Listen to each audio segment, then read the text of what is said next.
अब आज हम लोग जो है 1857 का जो है दूसरा पार्ट देखते हैं। पहला पार्ट में हम लोग देख लिए थे कि जो है बेदरा युद्ध में जो है ये डच को बाहर कर दिया अंग्रेज। उसके बाद जो है कर्नाटक युद्ध में, ठीक है, अंगल फ्रांसीसी युद्ध में फ्रांस को जो है बाहर कर दिया, ठीक है। और उसके बाद देखे कि जो है 1757 में पलासी युद्ध में बंगाल पर जो है अधिपत्य, और 1764 में जो है ये जो है शाह आलम तक को जो है परास्त करके जो है यहाँ पहुँच गया, यानी प्रत्यक्ष शासन बंगाल पर जो है हो गया। बिहार बंगाल का उड़ीसा का दीवानी भी मिल गया और 1765 में इलाहाबाद की संधि भी हो गई। इस तरह से एक जो है ये अंग्रेज का जो है अब यहाँ से जो है कदम बढ़ाना जो है ये शुरू कर दिया। अब ये धीरे धीरे जो है अब पूरे भारत को देखिए किस अनुसार जो है ये अपने हैंड में जो है ले लेगी। तो इसके बाद अगला जो कहा जाए कि ये अपना कदम बढ़ाना शुरू किया कंपनी का, या कंपनी को आगे बढ़ाया, वो था लॉर्ड विलेजली, ठीक है। लॉर्ड विलेजली सहायक संधि शुरू किया। सहायक संधि में होता क्या था, तो राजाओं को बोला जाता था कि आप अपना राज्य कंपनी को सौंप दीजिए, कंपनी आपकी सुरक्षा करेगी। बात वही हुआ कि भाई मेरा गुलाम रहो, ठीक है। यही चीज जो है सबसे पहले आया हैदराबाद के नवाब के पास मैसेज सहायक संधि का। हैदराबाद का नवाब जो है सीधा बोल दिया यस सर, ले लीजिए। कारण क्या था, ये बंगाल में स्थिति देख चुका था। अब बंगाल का स्थिति देख करके वो समझ चुका था कि हम अंग्रेजों से नहीं लड़ पाएंगे, और वो जो है सौंप दिया हैदराबाद को। निजाम जो है सौंप दिया। निजाम का हैदराबाद लेने के बाद अब वो जो है आगे बढ़ा। अगला मैसेज गया मैसूर के पास। मैसूर में हैदर अली थे। हैदर अली स्पष्ट रूप से बोले नो सर। बोले तब युद्ध करो। उपाय नहीं था, युद्ध शुरू हो गया, ठीक है। प्रथम अंगल मैसूर युद्ध जो है आपका जो है 1767 में हुआ और 1769 तक जो है चला। तो प्रथम जो है और द्वितीय ये हैदर अली लड़े। उसके बाद जो है तृतीय और चतुर्थ जो है उनका पुत्र जो है टीपू सुल्तान लड़ा। चतुर्थ मैसूर युद्ध 1799 में हुआ, जिसमें कि टीपू सुल्तान युद्ध क्षेत्र में ही मारा गया। और युद्ध क्षेत्र में मारे जाने के बाद अब तो यहाँ पर जो है सब लगभग साफ हो गया। अगर यहाँ पर थोड़ा सा इन लोग दिमाग लगाया था, कारण था मैसूर युद्ध में हारने का कारण मराठा भी था। मराठा उस समय जो है अंग्रेजों को सपोर्ट कर रहा था। कारण क्या था, दोनों में जो है ईर्ष्या था, शत्रुता था।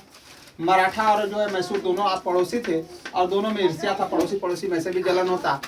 तो ये जो है चाह रहा था किसी तरह से मैसूर हार जाए, और इसलिए वो जो है अंग्रेजों को सपोर्ट कर रहे थे। लेकिन इनको मालूम नहीं था कि अगला मैसेज इन्हीं के पास आने वाला था। मैसूर को जो है जीतने के बाद अंतिम युद्ध 1799 में टीपू सुल्तान के मारे जाने के बाद मैसूर पर कब्जा हो गया कंपनी का, और अब अगला मैसेज गया मराठा के पास। तो मराठा भी जो है सहायक संधि करने से मना कर दिया। अब मराठा जब सहायक संधि करने से मना कर दिया तो मराठा के साथ अब युद्ध जो है शुरू हो गया। तो प्रथम अंगल मराठा युद्ध जो है 1775 में हुआ, और निर्णायक युद्ध जो है तीसरा मराठा युद्ध जो है आपका 1818 में जो है हुआ, जिसमें कि मराठा भी जो है हार गया। और इस तरह से पूरा दक्षिण भारत को जो है ये कब्जे में ले लिया। अब उसके बाद यहाँ से जो है आगे बढ़ा पंजाब में जो है उस समय रंजीत सिंह थे, और उनको भी जो है परास्त करके जो है ले लिया। इस तरह से दिल्ली तो पहले ही कब्जे में आ गया था, उत्तर प्रदेश पहले ही कब्जे में आ गया था, बिहार बंगाल भी पहले कब्जे में आ गया था। इस तरह से लगभग जो है भारत का जो है उन लोग जो है सभी समस्त भारत को जो है जीत चुका था। इसके बाद जो है अगला जो साम्राज्य विस्तार के लिए जो आया, और वो था लॉर्ड डलहौजी। लॉर्ड डलहौजी जो है सीमावर्ती क्षेत्र नेपाल हुआ, ये सबको जो है सबको जीतता हुआ, उत्तराखंड को जीतता हुआ, सिंध को, पंजाब सिंध को जो है जीतता हुआ, ये जो है समस्त पूरा भारत को जो है अफगान को आदि को भी जीता, अफगानिस्तान को भी जीत चुका था वो। और ये जो है पूरा समस्त भारत को जो है कंपनी में मिला लिया। पूरा भारत कंपनी राज्य बन गया एक तरह से, और पूरा भारत में जो है कंपनी का जो है शासन होना शुरू हो गया। लेकिन अभी भी कुछ जो है छोटा छोटा क्षेत्र जो है जैसे झांसी, जौनपुर, सतारा, ठीक है, अवध, ये सब जो है कुछ जो है बचा हुआ था, जिसको कि अब कंपनी जो है अपने हैंड में लेना चाहती थी। ये सब एक तरह से मान लिया जाए एक बिंदु जैसा था मात्र राज्य। लेकिन तो इसके लिए जो है डलहौजी जो है एक उपाय लगाया, और जो है यह डलहौजी जो आपका 1848 तक रहा था। तो इस दौरान जो है ये एक जो है फार्मूला लगाया। इसमें दो फार्मूला था, एक लैप्स नीति था।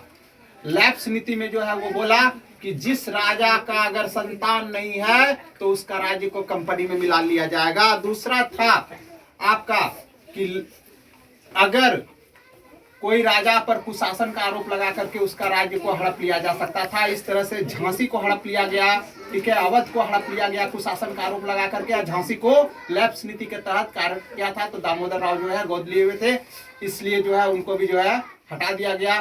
तो महारानी जो है लक्ष्मीबाई जो है बोली मैं झांसी नहीं दूंगी, और अब यहाँ से 1857 का पिलर जो है बनना शुरू हो गया। जय हिंद। अब इसका तीसरा पाठ हम लोग